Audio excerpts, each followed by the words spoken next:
We're back. This is QTV This Morning. Now to the third segment of this program.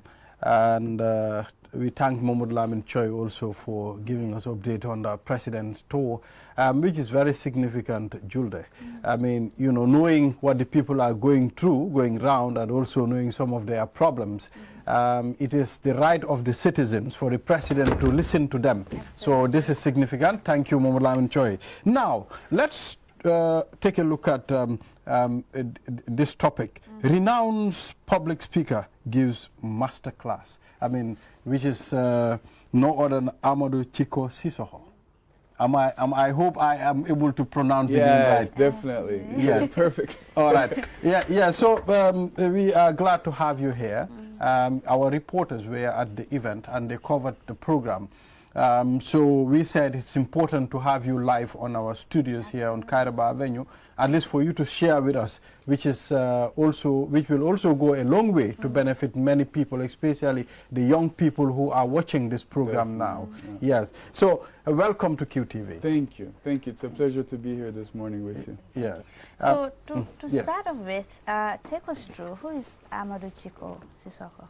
I believe I was born an entrepreneur because I often tell people you should ask your parents what they were doing when you were in the womb. So my mom and my dad were trying to build a business when I was in the womb. So I think it has shaped somehow my way of thinking, of taking risks. I currently am a coach. I coach in transformational leadership. And I coach and mentor some of Africa's most influential young leaders through the YALI program, which I've been a beneficiary myself in 2014, and also have led the business and entrepreneurship program across the continent. So I've been able to meet and interact with very, very active, engaged young people across Africa. Here in the Gambia, you have one like Mohamed Kanyi, who has the Speakers Corner Gambia, and I think also is part of the National Youth Council. And so my vision is really to use my skills and the knowledge that God has given me to help build the leaders that will build the future of Africa.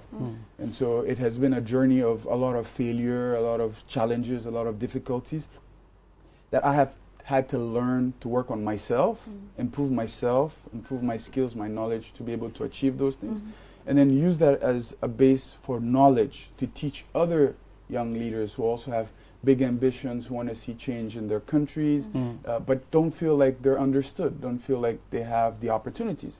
So I always remind them that we are the ones to be resourceful. We're supposed to use what we have to get where we want to go. So if you're born in the Gambia, but you have a destiny to change the world, use what you have, start where you are, here in the Gambia, make impact here.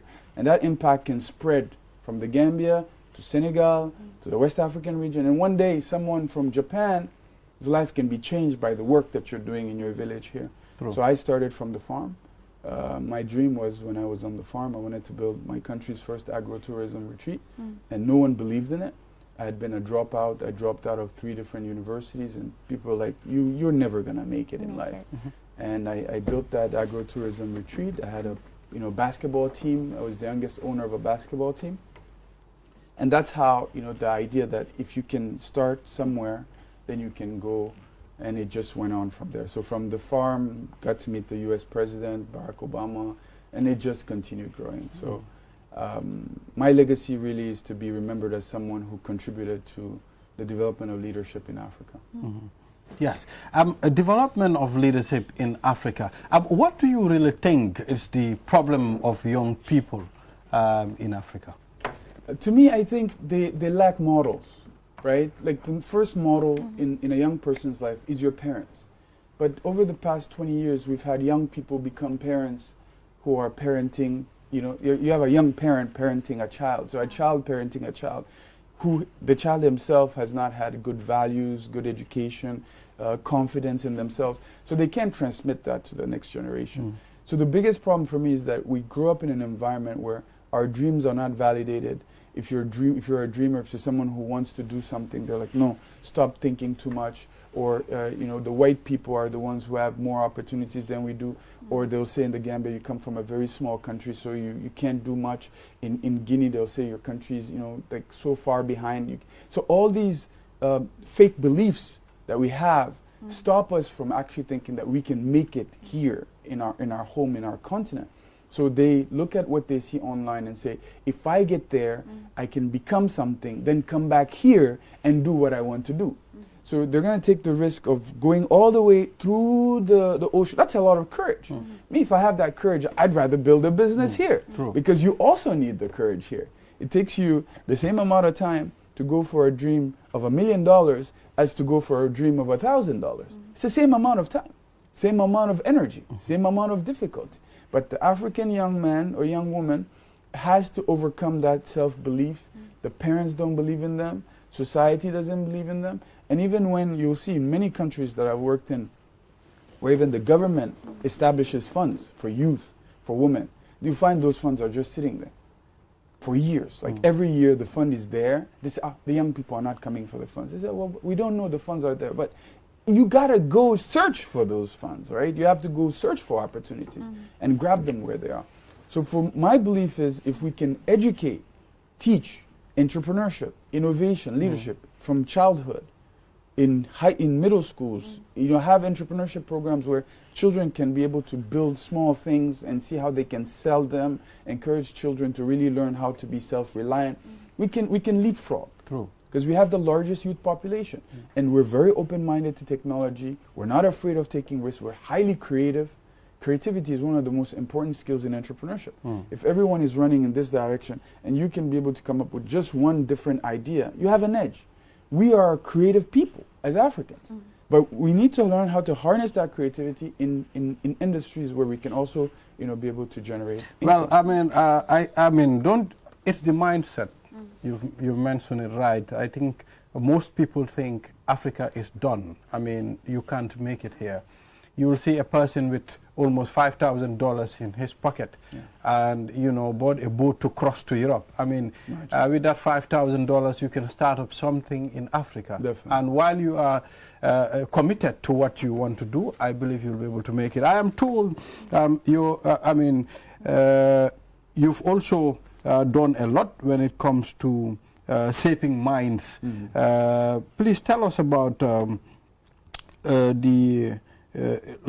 Regional Leadership Center in Accra. Okay. Yes. So I actually, in 2014, when the inaugural Mandela Washington Fellowship was launched, I was fortunate to be amongst the first 500 across the continent. And then when I went to the States, I saw that the U.S. was the one investing the U.S. taxpayers' money in building leadership in Africa. And that to me didn't really make a lot of sense. I'm like, but we're the ones who are supposed to be investing in our children, in our future.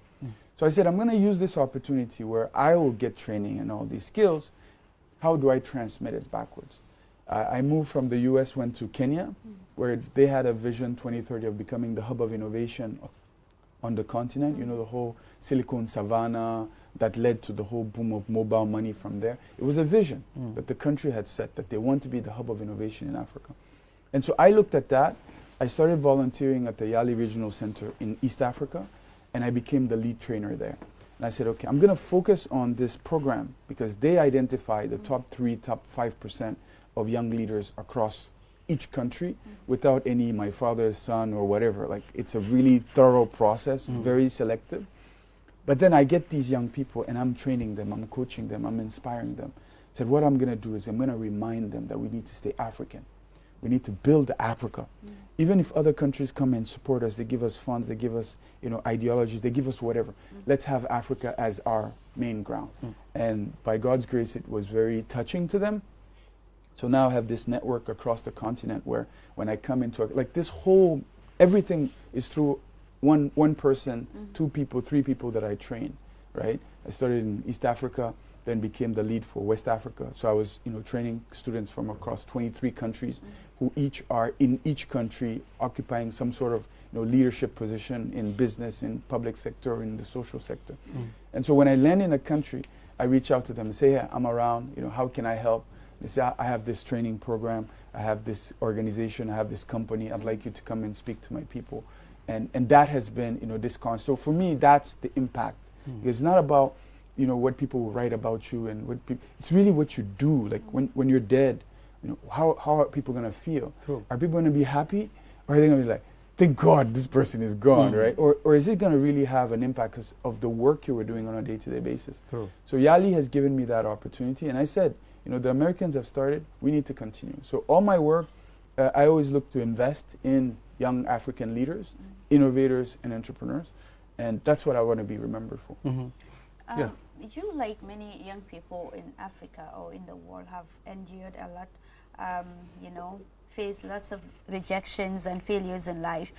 Young people, oftentimes, the mentality they have is that you have to be rich in order to start off somewhere, especially innovation. We believe that it is expensive, but you started off with just $100. How are you able to do that? So I say your riches are in the mind, right? So where you need to invest most of your money when you're young is in your mind, like developing your skills, your knowledge, your abilities. So you guys, for example, just take an example on you, because many people look at you and say, I want to be there, right? But they don't know that you've done speech, you've learned how to speak, you've learned how to write, you've spent a lot of time doing research, investing in yourself. You've had to, fight to get to this stage. You didn't just show up and say, okay, I'm here. No, they have to test you. There's people who have been here for many years. So all that preparation, no one sees that, right? But that's what's important. So for me today, I can go broke today. You take me to the farthest village in the Gambia, because I know how to cook. I can make it. Because I know how to speak, I know how to teach, I can make it. Because I am willing to work hard, I can make it. So those 3 skills alone can allow me to survive anywhere with anything, because I start with what I have, right? Now, the more skills you have, the easier it is. The more knowledgeable you are, the easier it is. So if I show up with now my skills, my background and everything, I don't need to go cook. Someone can say, hey, there's a World Bank consultancy, come and start here. So if you are a young person, even let's say you don't have a degree, but what skill can you learn? Start with learning a skill. That skill, you then monetize that skill, right? You start monetizing your skill. You have clothes, you know how to sell, you know how to do. Start with what you have, but sell. Like someone has to pay you for something. If you have strength, go and get the shovel, go do the sand. But with the idea that I'm doing this sand so that one day I can own the mine. Today I'm going to start shoving, but my goal is that one day I will be the owner of this mine, and there'll be 100 other young people who are shoving for me. So you have to have a big dream. Always have a big dream, because you can't go from broke to something without a big. I came to Kenya with $100, but my vision was I'm going to help this country become the hub of innovation in Africa. So my vision was so big that everywhere I would go, people were like, come speak, come speak, come speak. I wasn't earning anything. Sometimes I spent some nights I didn't eat. I moved 10 times in 10 months. I literally went from someone who was considered one of the youngest and most prominent young people of my country to a guy living under $2 a day for a whole year, right? Because I had a vision that I was pursuing. But everywhere I would go to train, I give everything I have. They say, no, come to the next one. And that's how now when I come and say, okay, I can help your company grow, and this is how much I charge. People say, yeah, I heard you speak there. I heard you train. I think you can. Here's your shot. So I bet on myself, on my skills, the skills that I had developed from my previous experiences. And that's what I shared with the young Gambians the other time. Always go back to your most exciting victory, even if it's just graduation or your first job or that first time that you won something. Have that as a landmark event in your life. Because every time you get beaten up, you can go back to that and say, if I was able to achieve this one thing, then I can achieve this other thing. And then always have also a positive view of your future. Like look at the future always with bright joy, happiness. Because between you and 10 years, there's no way you can fail. Like if you fail 10 times on one same goal for 10 years, you're really stupid, right? It means like they've given you all the advice and you have not listened. That's not really for you. Exactly, right? And you're stubborn to keep pushing for something that you know is not for you. But there's no way that in a cycle of 10 years you cannot make your dreams happen. So have that vision. I have in my phone, in my computer, like my life, I've visualized it, I vocalize it, and then I walk towards it every single day. I say to people, I'm going to go to space. How am I going to get to space? I want to understand space. I want to understand the business of space in Africa. Okay, how do I get into that business? I start looking around. Drones, agriculture. I already have capacity in that space. Can I now find people who are already advanced there and tell them, hey, this is what I have, this is what I want to do. Can we collaborate? And it works. Because they see me as someone who comes with passion, with conviction, like, if I work with this guy, like, we're going to get there. True. That's what you should be. So go where you are, go start making money. Don't steal, don't lie, don't cheat.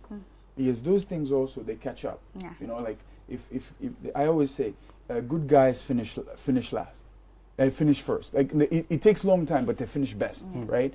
Bad guys finish last. Why? Because the day that they're no longer in power, the day that they no longer have that strength, no one wants to help them because they've screwed everybody over, True. right? So if you're a good guy and you're not seeing the results, it's okay. You're investing in the long run. Keep that small momentum, but monetize it. Find a way to monetize your skills. True. Well, I am motivated, honestly. I am You also know, motivated. I think young people need these kind of talks. I mean, to be able to be confident, to know, okay, we can make it here. You are the only person that can change your situation. You know, nobody is going to do that for you. Yeah. You know, I was talking to one of my bosses the other time. He said to me, you chose journalism. You chose to be on TV. Nobody chose it for you. There are things that, you know, people cannot do it for you. You have to do it for yourself. You understand? So I mean, I am really impressed. Yes, Juliet. So in terms of also decolonizing the minds of Africans, what are you doing in that regard? Because oftentimes, young Africans believe that in order to be successful, you need to work in an office. You know, how do you really go about really helping Africans to decolonize their mindsets? That's a very good term, decolonization, right? Because when you think of colonization and you take out the European colonization of Africa, it's, if you are a colony, it means you don't have agency over your own future, right? Someone else defines who you are to become. And that is true. That's the reality of us all in Africa, right? You look at your culture, you look at your family, you look at your country. So all these people define who you are going to be. First, start by defining who you want to be yourself. Have a clear plan for your own life. Because if you don't have a clear plan for your life, I'm going to make one for you, right? And someone else is going to make one for you. And that does not mean that you don't get a job in an office. No, there are some people who are not made to own the office, right? Because when you own the office, you're not just preoccupied by the work you're doing. You're preoccupied by the lights, the taxes, the competitors. There's so many other things, right? So if you're going to start with an office job, start with an office job. But be like you own the business in that office job. Right? When I was training at Yali, I was like, the other trainers, right? We all had contracts as companies to offer services. But for them, it was like, I come, I work, I get paid. Me, I'm like, God sent me here to change this whole place, right? If I walk into the building, I am here to make impact in the whole building. So you have to think of yourself as not just a normal human being. You have agency. Your presence here in the Gambia, if you're born in the Gambia, it means you have a responsibility towards the Gambia. And then don't forget something as a young Gambian.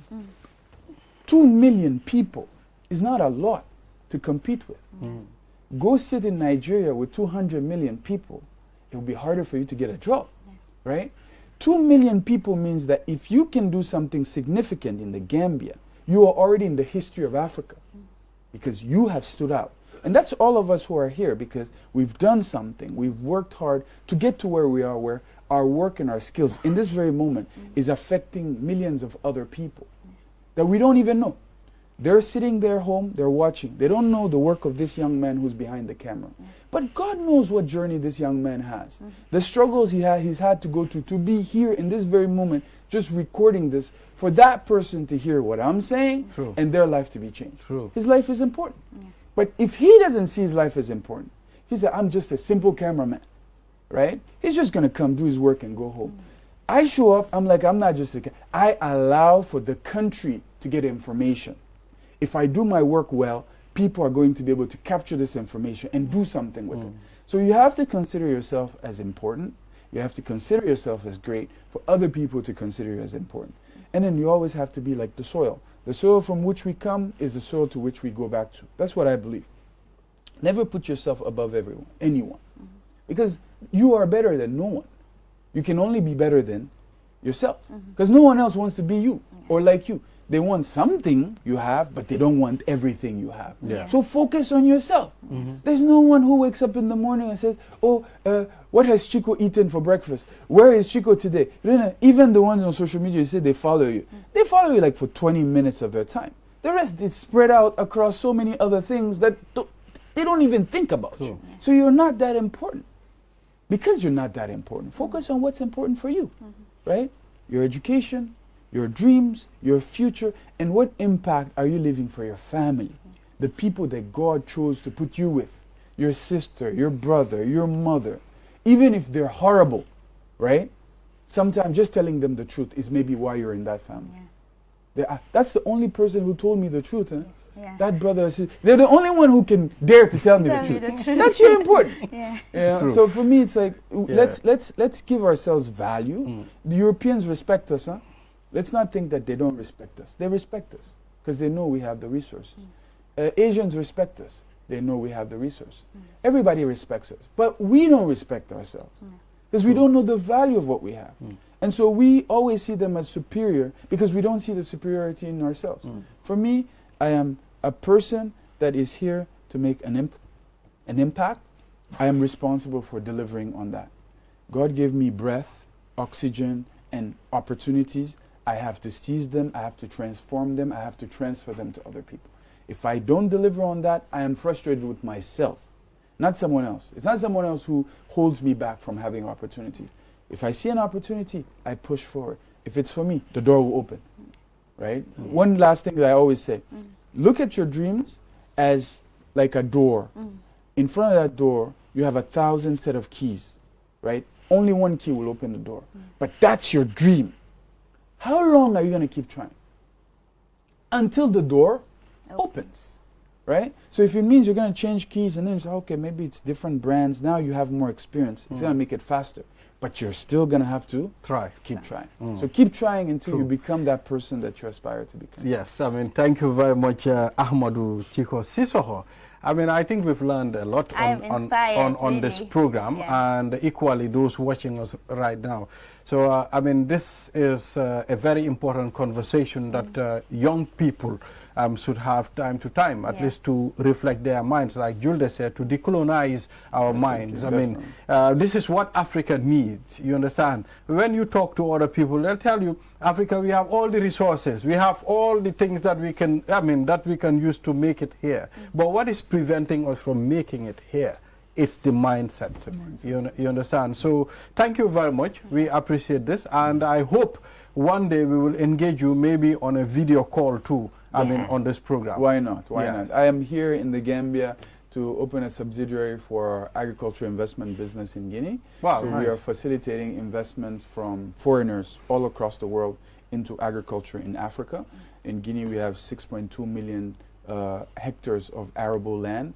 50% only has been exploited. My belief is it's not only Guineans who should be producing, even Gambians can invest in Guinea, produce income and sell in the Gambia, which could be more effective. So we've come to do a market research. It's going very well.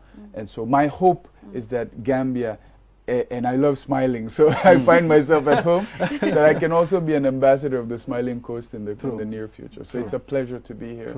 Really happy to be here. Thank you. Thank you very much.